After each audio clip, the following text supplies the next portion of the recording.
محمد وآل محمد صلوات اللہم صلی اللہ محمد وآل محمد۔ اے مسلم غریب، اے مسلم غریب، اے مسلم غریب، اے مسلم غریب، اے مسلم غریب، اے مسلم غریب، کر رہی تھی لاش مسلم پہ یہ ذرا بکا، کر رہی تھی لاش مسلم پہ یہ ذرا بکا، یا علی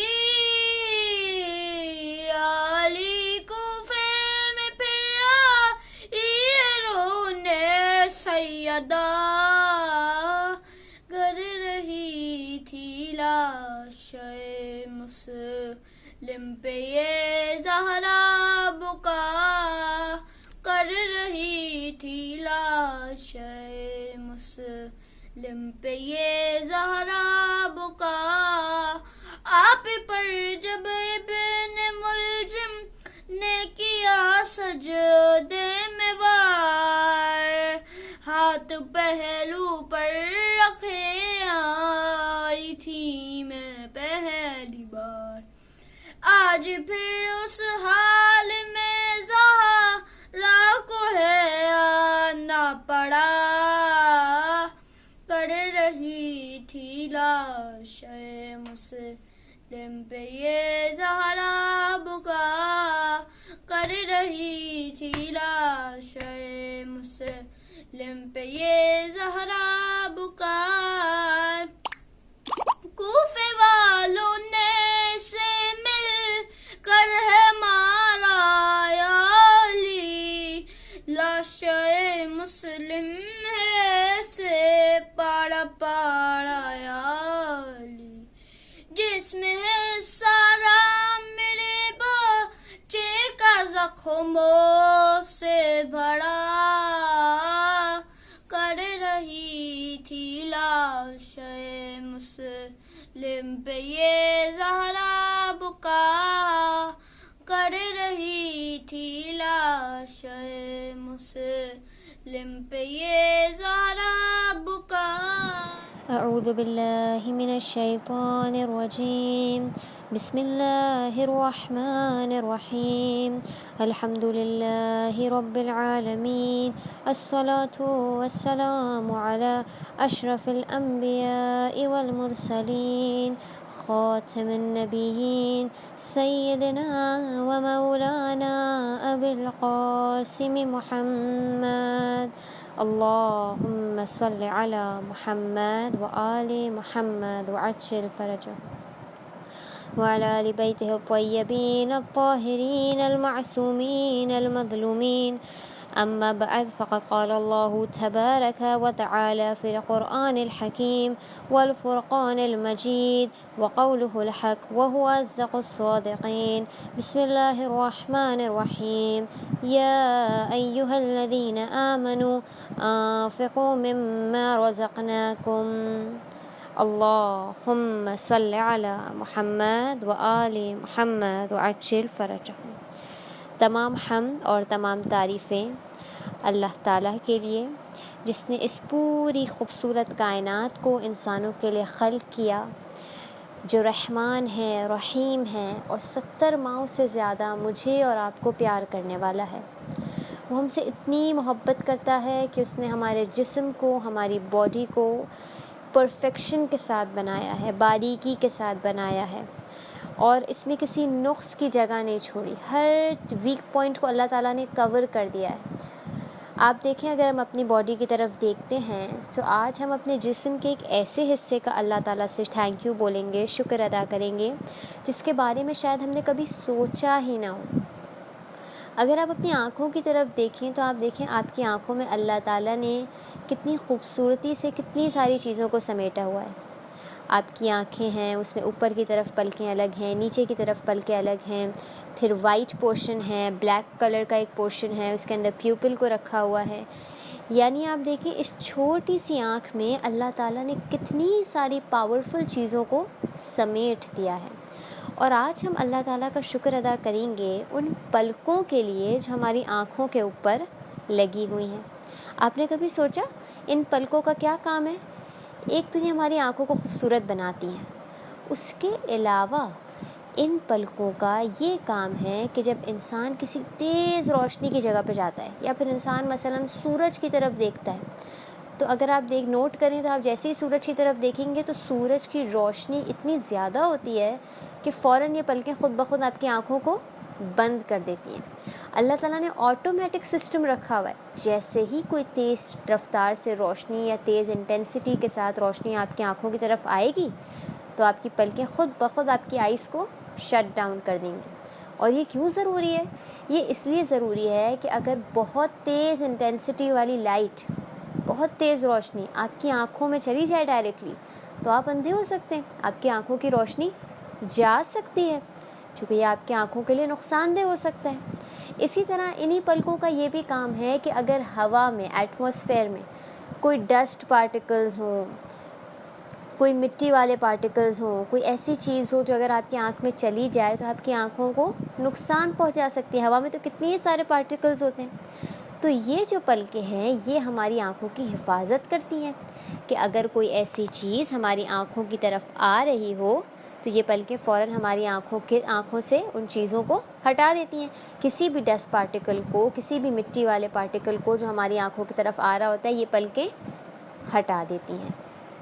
تو اللہ تعالیٰ کے شکر ادا کرنے کے بعد کہ اس نے ہمیں اتنی خوبصورت باڈی عطا کی، اتنا کمپلیٹ جسم عطا کیا اور ہماری باریک سی اور چھوٹی سی ضرورت کو بھی نظر انداز نہیں کیا. اس حمد و ثنا کے بعد ہم بڑھتے ہیں اپنے معنوی زیارت کے سفر کی طرف.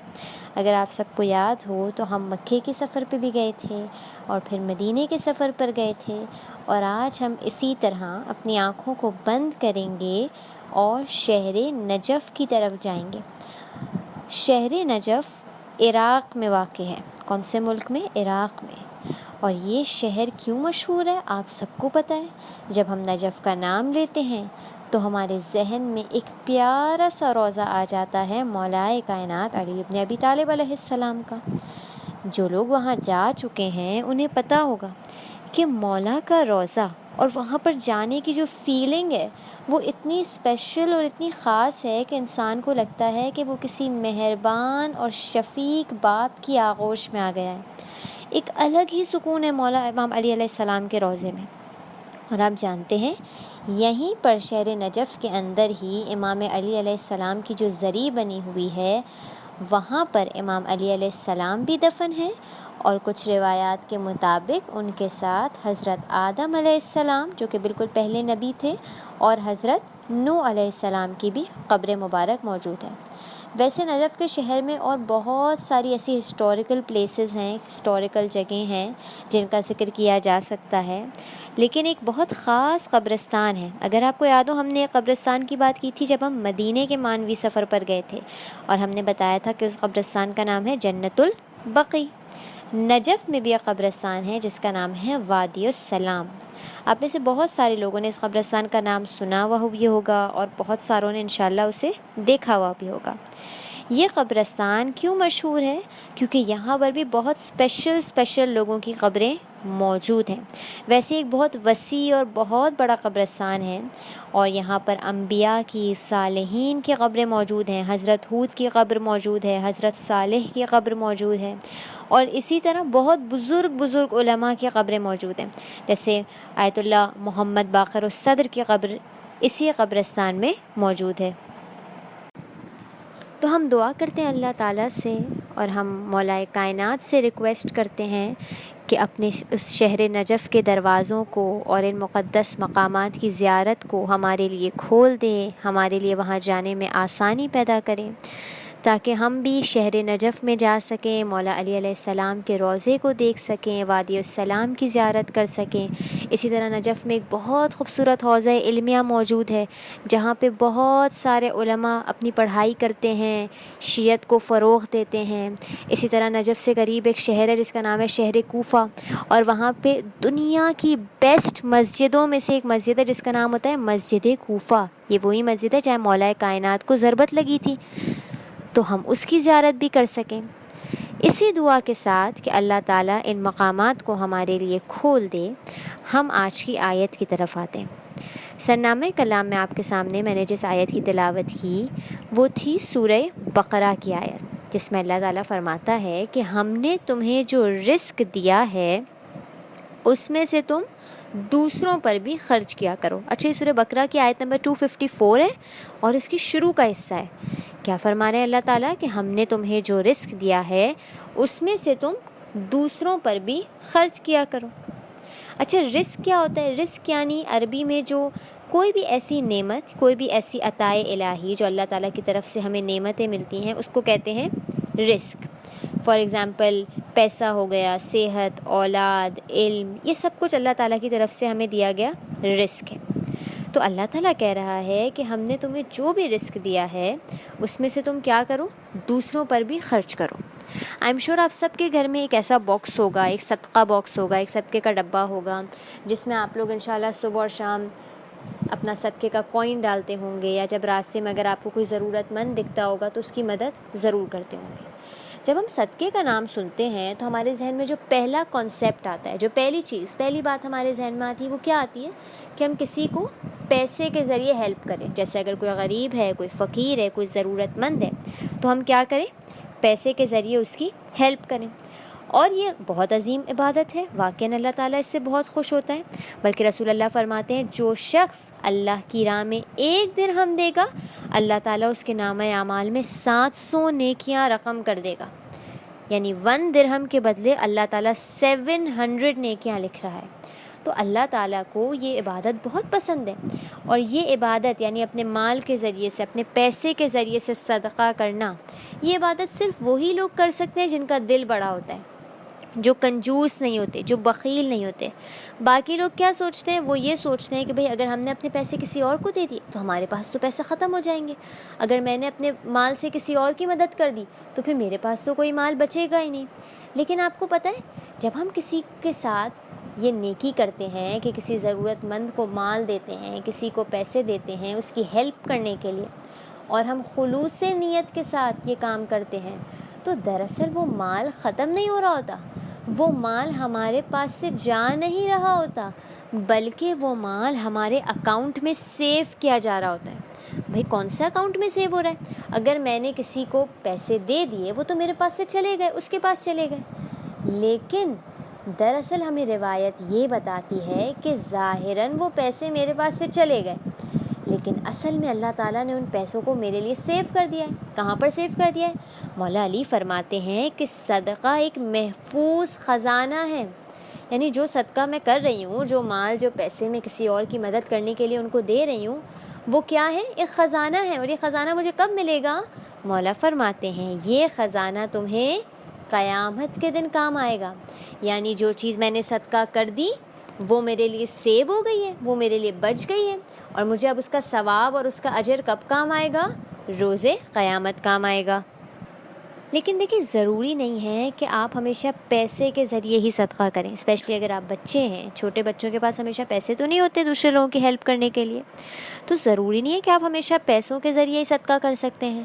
اگر آپ صدقے کا ثواب حاصل کرنا چاہتے ہیں تو آپ اپنی چیزوں کو بھی صدقہ کر سکتے ہیں۔ فار ایگزامپل اگر آپ کے پاس کچھ پرانی ایسی کتابیں موجود ہیں، کچھ اسٹوری بکس موجود ہیں جو آپ پڑھ چکے ہیں، تو آپ انہیں اپنے ایسے فرینڈس کو دے دیں، یا ایسے لوگوں کو دے دیں، ایسے پڑوسیوں کو دے دیں جن کے پاس وہ کتابیں موجود نہیں ہیں، تاکہ وہ بھی اسے پڑھیں، وہ بھی اس سے فائدہ حاصل کریں۔ یا اگر آپ کے پاس کچھ ایسے کپڑے موجود ہیں، کچھ کپڑے ایسے ہوتے ہیں نا جو ہمیں چھوٹے ہو جاتے ہیں، یا ہماری سائز کے نہیں رہتے، یا اگر ہم نے اب وہ کپڑے نہیں پہننے ہیں تو انہیں اپنے پاس رکھے خراب نہ کریں، آپ انہیں پیک کر دیں اور کسی ایسے کو دے دیں جسے ان کپڑوں کی ضرورت ہو۔ دنیا میں کتنے سارے ایسے لوگ ہیں جن کے پاس ایک لباس سے زیادہ کوئی اور لباس ہی نہیں ہے، اور ہمارے کبرڈز دیکھیں کپڑوں سے بھرے پڑے ہوئے ہیں۔ تو اپنے کپڑوں پہ نگاہ ڈالیں، جو کپڑے آپ کو نہیں چاہیے وہ کسی اور کو دے دیں، کیونکہ آپ کو پتہ ہے امام جعفر صادق علیہ السلام کیا فرماتے ہیں؟ امام جعفر صادق فرماتے ہیں کہ جو شخص سردیوں اور گرمیوں میں اپنے مومن بھائی کو لباس پہنائے، یعنی اسی کو لباس دے تاکہ وہ پہن سکے، تو اللہ تعالیٰ کیا کرے گا؟ اس کے بدلے اسے جنت میں لباس عطا کرے گا۔ یعنی اگر آپ چاہتے ہیں کہ آپ کو جنت کا لباس ملے تو آپ اپنے پرانے کپڑے، یا اگر آپ کے پاس کوئی نئے کپڑے بھی ایسے ہیں جو اب آپ نے نہیں پہننے ہیں یا آپ کو نہیں پسند ہیں، تو انہیں اپنے پاس پڑے خراب نہ کریں، بلکہ کبھی کبھی اپنے کچھ ایسے کپڑے بھی دوسروں کو دیا کریں جو آپ کو پسند ہیں۔ ہمیشہ صدقے میں پرانی چیز تھوڑی دینی ہوتی ہے کہ بھائی جو کپڑے مجھے نہیں پسند وہ میں کسی اور کو دے دوں، جو بسکٹ مجھے اچھا نہیں لگتا وہ میں کسی کو دے دوں، جو بکس مجھے پسند نہیں آ رہی، جو اسٹیشنری کا آئٹم اچھا نہیں لگ رہا وہ میں کسی غریب کو دے دوں۔ نہیں، اللہ تعالیٰ کو یہ بات بھی پسند ہے کہ آپ وہ چیزیں صدقہ کریں جو آپ کو پسند ہیں۔ کوئی ایسا ٹوائے جو آپ کو اچھا لگتا ہے، کوئی ایسا ڈریس جو آپ کو بہت پسند ہے، کبھی کبھی ان چیزوں کو بھی صدقہ کیا کریں کیونکہ اس کا ثواب زیادہ ہوتا ہے۔ اسی طرح جب آپ اپنے گھر سے باہر جا رہے ہوتے ہیں اور آپ کو پتہ ہے کہ اگر آپ کسی ایسے علاقے میں جا رہے ہیں جہاں پر فقیر ہوتے ہیں، چھوٹے چھوٹے بچے ہوتے ہیں جو مانگنے آتے ہیں، تو آپ اپنے ساتھ گاڑی میں فار ایگزامپل ایک بسکٹ کا ڈبہ رکھ لیں، ایک سویٹ کا ڈبہ رکھ لیں تاکہ آپ ان لوگوں کو شیئر کرا سکیں۔ یہاں پر اس بات کا ذکر کرنا بھی ضروری ہے کہ جب ہم صدقے کی بات کرتے ہیں تو ضروری نہیں ہے کہ ہمیشہ کوئی نہ کوئی چیز دی جائے یا ہمیشہ کسی نہ قسم کے پیسے دیے جائیں تاکہ صدقہ شمار ہو، بلکہ روایات ہمیں بتاتی ہیں کہ مٹیریلسٹک چیزوں کے علاوہ بھی آپ صدقہ کر سکتے ہیں۔ فار ایگزامپل روایت میں آتا ہے اگر آپ اپنا علم کسی کے ساتھ شیئر کر رہے ہیں، آپ کو ایک حدیث یاد ہے، ایک آیت یاد ہے، آپ نے مدرسے میں کوئی اچھی بات سنی ہے اور آپ اپنے گھر والوں کے ساتھ اس کو شیئر کرتے ہیں، وہ بھی صدقہ ہے۔ اسی طرح اگر آپ راستے میں کسی پڑی ہوئی چیز کو سائڈ پہ کر دیتے ہیں، مثلا راستے میں پتھر پڑا ہوا ہے، آپ نے اسے اٹھا کے سائڈ پہ کر دیا تاکہ کوئی اور نہ گر جائے، یہ بھی صدقہ ہے۔ مومن کی طرف مسکرا کر دیکھنا بھی صدقہ ہے۔ اسی طرح اچھی گفتگو کرنا، ایسی گفتگو کرنا جس سے مومن کا دل خوش ہو، کائنڈ ورڈز یوز کرنا، یہ بھی صدقہ ہے۔ تو یعنی اللہ تعالیٰ نے تقریباً ہر نیکی کو صدقے کے زمرے میں شامل کر دیا ہے۔ آپ کوئی بھی نیکی کریں وہ آپ کے لیے صدقے کا ثواب رکھتی ہے، بشرط یہ کہ آپ کی نیت صاف ہونی چاہیے۔ نیت کیا ہونی چاہیے؟ قربتاً اللہ۔ صدقے کے بارے میں ہم نے ایک بات پڑھی کہ کبھی کبھی اپنی فیوریٹ چیزوں کو بھی صدقہ کرنا سیکھیں۔ ہمیشہ اپنی پرانی چیزوں کو، ایسی چیزوں کو جو ہمیں نہیں پسند ہیں، صرف انہیں صدقہ نہ کریں۔ اور اگر ہم دیکھنا چاہتے ہیں پریکٹیکل ایگزامپلس کہ بھائی کیسے ہوتے ہیں وہ لوگ جو اپنی محبوب ترین چیزوں کو اللہ تعالیٰ کے لیے قربان کر دیتے ہیں، تو بہترین جلوہ جو ہمیں دکھتا ہے وہ میدان کربلا میں دکھتا ہے۔ آپ دیکھیں میدان کربلا میں جتنے بھی شہداء تھے یا شہداء کے ساتھ جو خواتین تھیں، جو بچے تھے مولا حسین کے ساتھ، سب نے اپنے اپنے انداز میں ایک منفرد قربانی دی۔ سب نے اپنی اپنی خواہشات کو، اپنی اپنی ضروریات کو، کچھ نے اپنی جانوں کو، کچھ نے اپنی چادروں کو، کچھ نے اپنی اولادوں کو مولا حسین پر، دین اسلام پر، اللہ تعالیٰ کی رضا کے لیے قربان کر دیا۔ یہ بہترین اور اعلیٰ ترین قسم کے صدقات پیش کیے گئے ہیں۔ اور ابھی ہم محرم کے ابتدائی دنوں میں ہیں، 3 محرم کی تاریخ ہے آج، اور دیکھیے کہ ان ابتدائی دنوں میں حق ہے اس شہید کا ذکر کرنے کا جو کربلا کا شاید پہلا شہید تھا، کربلا کی ابتدا کرنے والا شہید۔ کون تھے وہ شہید؟ یہ وہ شہید تھا جو سرزمین کربلا پر شہید نہیں ہوا، یہ سرزمین کوفہ پر شہید ہوا ہے، لیکن اسی مظلومیت کے ساتھ مارا گئے، اسی پیاس کے عالم میں اس دنیا سے رخصت ہوئے۔ حضرت مسلم ابن عقیل، آپ سب جانتے ہیں نا مسلم کون تھے؟ مسلم امام حسین کے سفیر تھے۔ جب مولا حسین کو کوفے کی جانب سے خط موصول ہونا شروع ہوئے، کیا لکھا تھا ان خطوں میں؟ مولا حسین کوفہ آ جائیں، مولا آ جائیں، ہم آپ کا ساتھ دیں گے، ہم آپ کے ساتھ قیام کریں گے۔ مولا نے اپنے ایک خط کے ساتھ اپنے سفیر مسلم ابن عقیل کو بھیجا ہے کوفے کی جانب۔ مسلم کوفہ پہنچتے ہیں، ہزاروں کی تعداد میں لوگ مسلم کی بیعت کرتے ہیں۔ مسلم مولا حسین کو خط لکھ دیتے ہیں، مولا یہاں ہزاروں کی تعداد میں لوگ آپ کے لیے موجود ہیں، انہوں نے میرے ہاتھوں پر بیعت کی ہے، مولا آپ کوفہ آ جائیں، کوفہ اچھی جگہ ہے ہمارے لیے، ہم کوفہ سے قیام کر سکتے ہیں۔ یہ خط تو چلا گیا، لیکن اس وقت جب ابن زیاد کوفے میں آیا ہے اور مسلم کے تمام ساتھیوں نے ابن زیاد کے خوف سے مسلم کو چھوڑنا شروع کر دیا، حسین ابن علی کا یہ سفیر اس غریب شہر میں تنہا ہو گیا، مسلم بن عقیل اکیلے رہ چکے ہیں، ان 18,000 خط لکھنے والوں میں سے اب کوئی باقی نہ رہا جو حضرت مسلم کی مدد کرتا۔ حضرت مسلم نے ایک عورت کے گھر میں پناہ لی، لیکن جب اس کے بیٹے نے مخبری کر دی فوجیں آ گئی ہیں اور عقیل کا شیر فوجوں کی حصار میں آ چکا ہے، بس عزیزان آپ سوچیں، یہ ملک مسلم کا اپنا ملک نہیں ہے، یہ شہر مسلم کا اپنا شہر نہیں ہے، اکیلے مسلم ہیں، ہزاروں کی فوج سے لڑتے ہیں، اور جب ابن زیاد کے سامنے مسلم کو پیش کیا جاتا ہے، مسلم پیاسے ہیں، پانی کا سوال کیا ہے مسلم نے، لیکن جب مسلم کے منہ کا خون اس پانی کے تش میں گرا، پانی کو اپنے سامنے سے ہٹا دیا، کربلا کا یہ پہلا شہید بھی پیاسا اس دنیا سے گیا، اس بے دردی کے ساتھ کہ دارالعمارہ کی چھت سے فاطمۃ الزہرا کے اس نور کو، خاندان بنی ہاشم کے اس نور کو گرایا جاتا ہے، اور صرف گرایا نہیں جاتا، مسلم کے لاشے کو کوفے کی گلیوں میں بھرایا۔ الا ولعنۃ اللہ علی القوم الظالمین وسيعلم الذین ظلموا أي منقلب ينقلبون۔ اے مسلم بری